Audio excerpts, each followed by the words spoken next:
Kate Peck and welcome to the final episode of the AusMoto show for 2022. It has been a massive year for Australian motorcycle racing and we have a huge lineup to wrap it all up. So sit back, relax and soak it all in. Coming up, from the My Bike Motorcycle Insurance Australian Superbike Championship presented by Motor, we bring you two pieces of hot property. First up, fresh from his first year in the FIM Moto2 Junior World Championship and making his debut in Alpine Stars Superbike Championship riding for Penrite Honda, it's Senna Agius. And heading off-road from the FIM World Rally Raid Championship and Dakar Rally, it's Gas's Daniel Chucky Sanders joining us on Zoom to talk about the year that's been, the 2023 Dakar Rally and the year to come. And in the studio, the newly crowned 2022 Alpine Stars Superbike Champion, achieving his third title, it's Yamaha Racing's Mike Jones to chat all about it. Remember to follow along using the hashtag AusMotoShow and send us in your riding pictures. All right, our first guest has made his return to Australia from his debut year in the FIM Moto2 Junior World Championship to hop on an ASBK Superbike. It's Senna Agius. Senna, welcome. Thank you. Now tell us how your year has been. It's been really cool. We've had an amazing year. The progression has been really big this year. I got to do a few World Championship races, so for me going into the year that was very unexpected and where we are now, and I'm super happy with it. So tell us about going overseas, because it's a big step, and also your wild card on the in the World Championship on the world stage. Yeah, so after we finished up the solid first half of the season, I got to do some wild cards with my VDS racing team for 4 rounds, replacing Sam Lowe's after his injury, and that was a massive eye-opener, but also a childhood dream of mine as well. So I was enjoying it the whole time, and we finally got that really good result in Valencia in the top 10. Like, how intimidating is that to go out with that level of rider? How did you find the competition? How did you find the pressure? At the first one in Austria, like the free practice one in Austria, I was really nervous. The first laps were not my greatest because I was just so stiff and so nervous, but after that, it becomes just a normal bike race, but you just realise very quickly that every single one of those riders can ride, so you really need to be special to show through in there. So after you understand the level, no, it's pretty impressive in there, and I think I held my own in the end. So it's just been Honda through and through? Yeah, my dad is a massive Honda fan. Also worked Honda as through my racing career the whole time, so I had no choice, but I love the brand and I think it's super cool.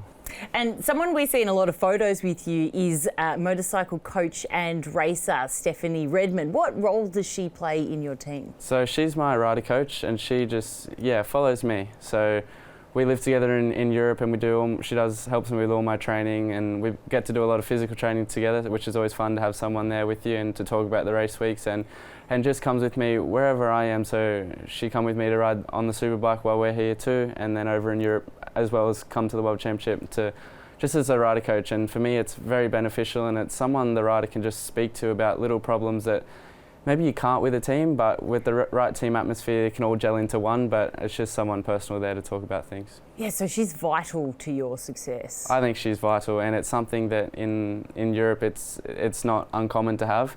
And so for me, it's a massive benefit in my eyes, and I think the way we work's unreal. Now, being in a foreign country must be pretty tricky because you're still only 17, but you've got your dad there, but it's still like it's communication, but mostly it's new tracks, riding new tracks that these other riders have been racing on since they could walk.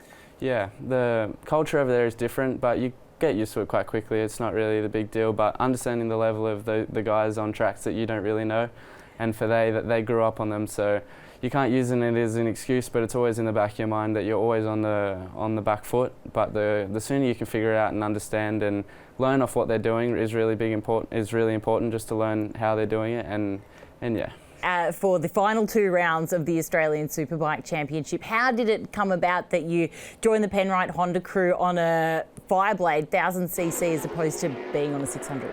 Yeah, the opportunity came when, I think Dad was starting to speak with Dion Coote from Honda, and I always knew that Troy had 3 bikes there for 1 rider, so I tried to drop as many hints as I could, but I'm so happy that it actually come about, and I loved every minute of it. So it was a massive adjustment, but I'm really thankful that Troy obviously was happy to have me with his team, and yeah, a really good bunch of people.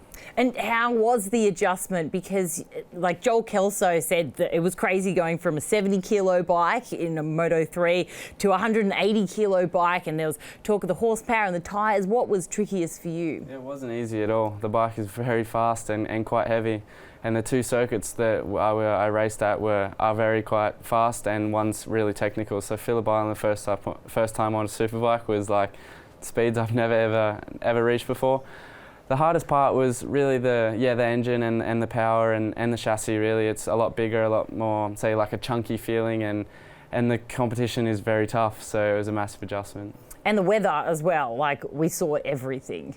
Yeah, I didn't do much riding in the rain this year in Europe. We had really good weather in Europe, and to do my first race in the rain, I was definitely nervous. Is a massive understatement. But I stayed on and ended up getting in the top 6. And I saw you on the podium. We had a chat because you got a podium. You looked pretty gassed, but mostly elated and surprised, because I don't think you thought that you were going to do so well. Yeah, the level of the top Australian superbike riders is super high, and then to add on top of that, Jack brought his crew over. So I think everyone had to step it up a little bit. Yeah. Really good to learn off them, and especially Troy being in the same team as him is a bit of a childhood thing. I'd looked up to him and all the Honda guys, and especially Glenn, because we spend a lot of time together. So to race with guys that you have looked up to was quite special, and they are really fast. I don't think you thought that you were going to do so well. No, on paper I probably shouldn't have got a podium where we theoretically were going into the races, but in race 1 we had a small problem, and it was unlucky to not get that experience, because race 2 could potentially have been even better. But in race 2 I got a good start, and I just did my best, and I followed Jack for a while and understand when Mike, Glenn, Troy come past me, I just didn't freak out and stayed with them and figure out that I was staying there comfortably. So to pick through some of them, and then after Glenn and Troy crashed, I was like, oh my God, I'm in a podium position, and even to have that little battle with Wayne to get P2 was very special for me to end off my year. Would you come back and do it again? I'd love to come back to do it again. It's the first thing I said to everyone when I got back. I said, I'm coming back, because I want more, but I think it's really good. It is another race when you get back, but for me, my whole family doesn't get to come to Europe, and they all come to watch me in Australia, so I don't see any negative in it, so I'm going to 100% try to be back.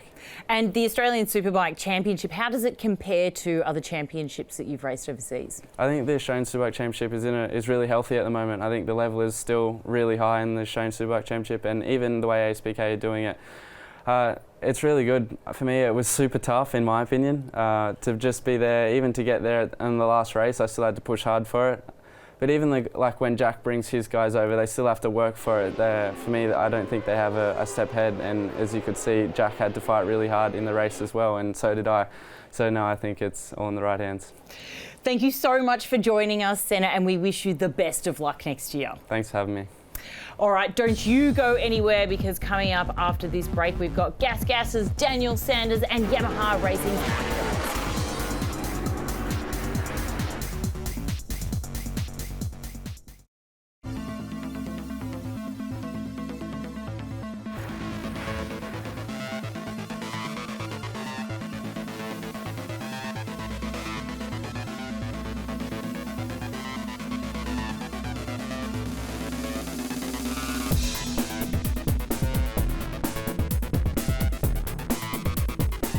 Welcome back. You'd know our next guest from the FIM World Rally Raid Championship and, of course, the Dakar Rally. It's Gasgas's Daniel Chucky Sanders. Chucky, it's great to see you again.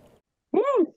Yeah. Are you zooming us from the apple farm, Chucky? We are. We're currently from, well, the house where I grew up, and just in the man cave at the moment, which is literally where I spend most of my days, either working out in the gym here and working on the bikes as well. And then pretty much riding straight out my back door into paradise and into unlimited tracks from motocross, supercross, enduro cross, and all enduro riding. So we back onto the state forest and have a lot of land to ride on. So very fortunate, and yeah, it's finally sunny in Victoria, so I can get some training underway for Dakar. It's been a while since we've caught up with you. There's been a bit of racing, a few injuries in between. Give us a wrap of your year. Yeah, it's going to be a pretty quick recap of the year. We raced Dakar, we won the prologue, we won the first stage. We had the lead for Dakar for a few days, and then I think we won 3 stages all up, and then crashed day 7 after the rest day on the road section. I come off at 110 k's an hour, and on the curb, I hit with my left side of the body, so I pretty much slid into it and blew my elbow to bits. And then, yeah, it wasn't the greatest. So I've had 5 surgeries now on my elbow in Brisbane from Dr. Steve Andrews, who saved my career pretty much. And yeah, we're still. It's been a long time off the bike, and we snuck back on quickly for Hattah Desert Race in July, and then went for a test in America, came back for a follow-up X-ray and was pulled apart again. So we had to get another surgery, unfortunately. But yeah, we're all in full swing now and should be good to go. And how do you prepare for this year, perhaps a little bit differently with the amount of time you've had to spend off the bike? Is it riding similar terrain? Is it building up muscle in the gym? Is it navigation? The preparation has been pretty bad, to be honest. Like, we haven't had much time on. We've transitioned to a new rally bike this year. I stayed on the old one this year going in and was really comfortable on that. So I've had to change over to the new one going in for this Dakar. So that's going to be really big change for me. It's a massive change with the design on both bikes. They're very different, and but luckily the team's been working hard this year to try and to get it as good as they can for us, and the other riders have been testing it all year. And so I'll be flying out. I haven't done a road book since Dakar, so that's a really big thing. I've only been able to do one on a PlayStation game, so it's not quite the best thing to do, but it's some little training to do. So I'll go to America for 2 weeks. I fly out on Sunday, which is the 4th of December, and then I'll come back on the 20th. So I'll get a couple of weeks in riding there, and I'm just going to have to maximize the training there and just get my brain focused again, and hopefully the body's going really well. And I think the speed is still going to be there. It's just going to be the endurance is going to be the hard thing, and the focus. But hopefully with, sort of 1.5 Dakars experience, I can use this for my 3rd one and come out swinging. I know you love that RC 450F. How is it going with Gas? Yeah, everything's going well with Gas. So this is my rally bike just behind me here. So I've been putting it to the test here in Australia, testing out in some roads around home.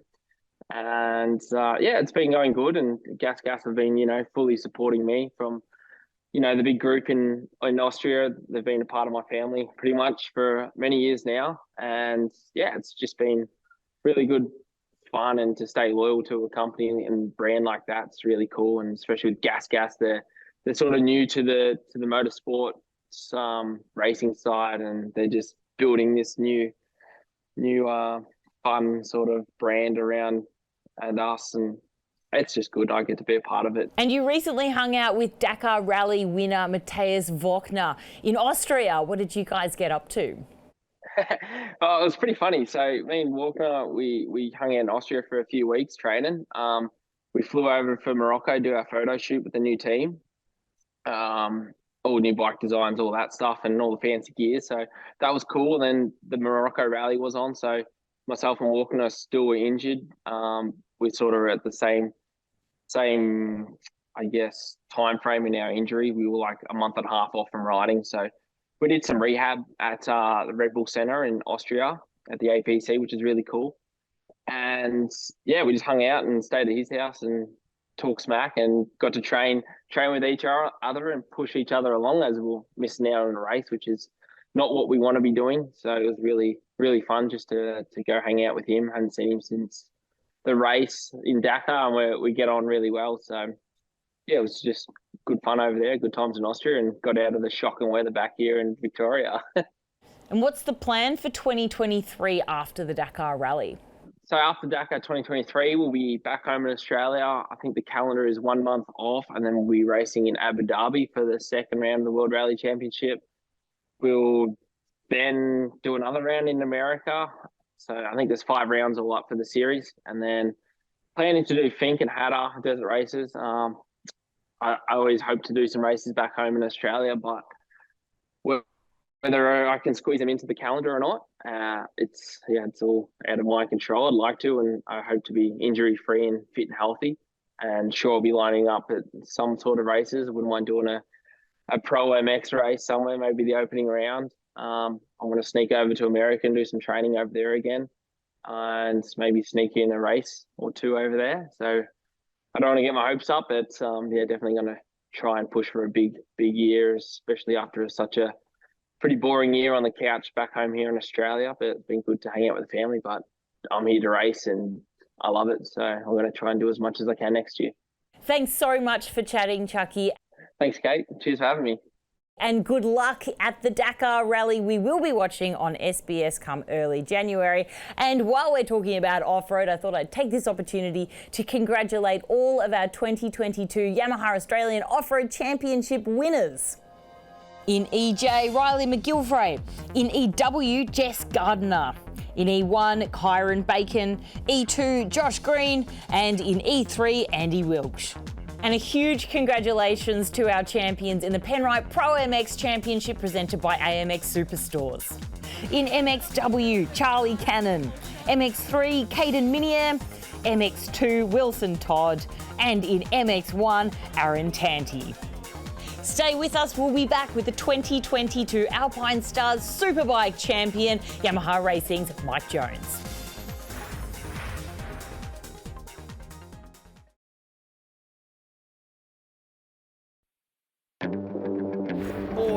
It is Jones that holds a 0.7 of a second lead over Troy Herfoss. Newsom round the outside goes to number one, and he's through two.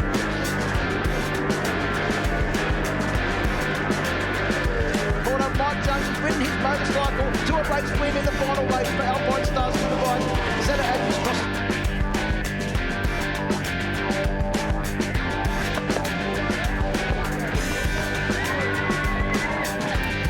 What a season it has been, and having wrapped the final round of the MyBike Motorcycle Insurance Australian Superbike Championship presented by Motul, we proudly welcome our newly crowned 2022 Alpine Stars Superbike champion. It's Yamaha Racing's Mike Jones. Mike, welcome. Thank you very much. Thanks for having me on. Has that sunk in yet? You are a three-time Superbike champion.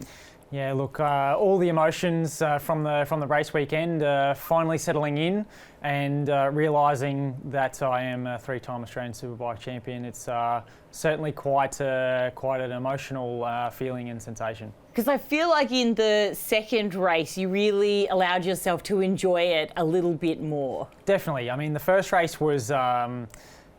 there was a lot on the line. I was going for the championship and I really had to make sure that I finished that race. Whereas the second race, the job was already done, championship was done, and I could really just focus 100% on trying to win that race. Yeah, I love to see that emotion from you on the podium and on the grid, but it was a pretty perfect weekend, really. I mean, you stole the pole from MotoGP's star, Jack Miller. You won the round, you won a race, you won the championship. This is a pretty good lineup. It doesn't get much better than that. And honestly, it was a perfect weekend, and I think that leading into that weekend, coming in there with a sizable lead in the championship points, that's sort of what made that weekend so enjoyable. It wasn't so stressed or under pressure too much for closeness with the points. So obviously the pole position was fantastic. We have an incredible lineup of riders at the final round of the championship, and to get pole position, especially in the dying seconds of the qualifying session, it was just it was a really cool feeling. And then to roll on to take the championship in the first race, and obviously the win in the second race, and claim the overall round win was just, to top it off, was just the icing on the cake. What did you think or mind in those final races where the championship is on the line? The focus and the pressure, it just must be so much happening in your brain. Absolutely. I mean, starting the first race, obviously the championship hadn't been done then. So starting that first race, it was a matter of do I try and push the bike to its limit and try to get in front and get a gap, or did I just sort of play it a little bit more conservative and try to just finish that race and get the championship? it was just my brain was just going between the two the whole time. But as the race played on, for me it was better just to stay conservative, and it actually became quite emotional in the last couple laps of the race, and proud to be able to do this for Yamaha. They haven't had a championship in 15 years, so. Yeah, I think I was just super proud to be able to be the guy that was able to give them that championship. Yeah, since 2007 when Jamie Stouffer did it, what's the reaction been from the fans and from Yamaha? Yeah, look, everybody in the team's super stoked, so excited. I mean, you always go into a championship and you're always given it 100%. The guys in the team, they're always trying their best to give their riders the opportunity to challenge for wins and challenge for the championship. And for one reason or another, it doesn't pan out. But this time around, they dedicated themselves as always, and it worked out that way. So they were so happy, and I mean I don't think they could be any happier with the result this year. But certainly a nice feeling to be able to give them that and reward them for all their hard work and dedication. What does it take? Championships now on 3 different manufacturers. What has clicked for you with the R1? Because it looks like you've just taken to it like a duck to water. Yeah, certainly. I mean, it's just that the bike suits my riding style. I think this bike is a very rideable bike. It's very good in the corners, and the handling of the bike's really nice. So my style, I like high mid corner speed and let the bike flow through the middle of the corner. And those two things just gel well together. So that's certainly been a big part of it. The other part of it is working with my team. My crew chief Dylan and my mechanic Joel. Those guys have been just exceptional. Like, they've dedicated themselves to this result this year just as much as I have, and the relationship that we've built throughout the years, just, I think it's motivated both of us, all of us. Sorry, it's motivated me to do better because I know how hard they're trying, and it's motivated them to give even more because they can see how hard I'm trying. So the relationship with the guys has been really, really crucial, and it's hard and not easy to put the championship together as a whole, but we've been able to manage to do it. 3 different championships that you've now won. What kind of stands out in any particular one of those? Oh, look, this one's the standout for me. I mean, from a championship point of view, we had all of the riders and all of the teams, at their best level, and so I think that we're pushed. Everybody was at their highest level throughout the year. So we were pushed to do our best, and there was no slacking off during any of the rounds. You had to be on the limit all the time, and so for me, it feels very rewarding to get the championship. So you've now joined this 3-time ASBK champion club. Is that the next goal, to go in and get that record-breaking, history-making 4-time ASBK champion? Yeah, of course. I think that there's a few of us now that are sitting on 3 ASBK championships. And whilst a few of the guys have been around, they're trying to make that 4th one. I feel like I've got the momentum now to continue and try to go for a 4th one. Certainly the ingredients are there at the moment to be able to make it happen again. So for sure, it's a goal of mine to make that happen. And plans for 2023? Nothing officially confirmed yet, but I mean, obviously everything that Yamaha gave me this year gave me a fantastic environment to work in, and that proved in our result this year. I feel like it's mutual that we want to continue that again next season and try to do it again. So watch this space, but I'm pretty sure things will roll on the same next year. Mike Jones, thank you so much for joining us. And again, congratulations on your 3rd championship win. Thanks very much, Kate. It's been a pleasure. And a huge bravo to all the My Bike Motorcycle Insurance Australian Superbike Championship presented by Motor winners. The Oceania Junior Cup winner, Harrison Watts. The R3 Cup winner, Cameron Dunker. The Supersport 300 winner, Cameron Dunker. And for Supersport, our champion is John Littris. Next up in motorcycle racing, we finish the year with a bang. competing with the Australian Speedway Championship and the FIM Oceania Speedway Championship. From myself and Motorcycling Australia, we'd like to thank you for watching and for all of our guests for coming on the program, and of course to our excellent production company AVE. Have a merry Moto Christmas and we'll see you in 2023.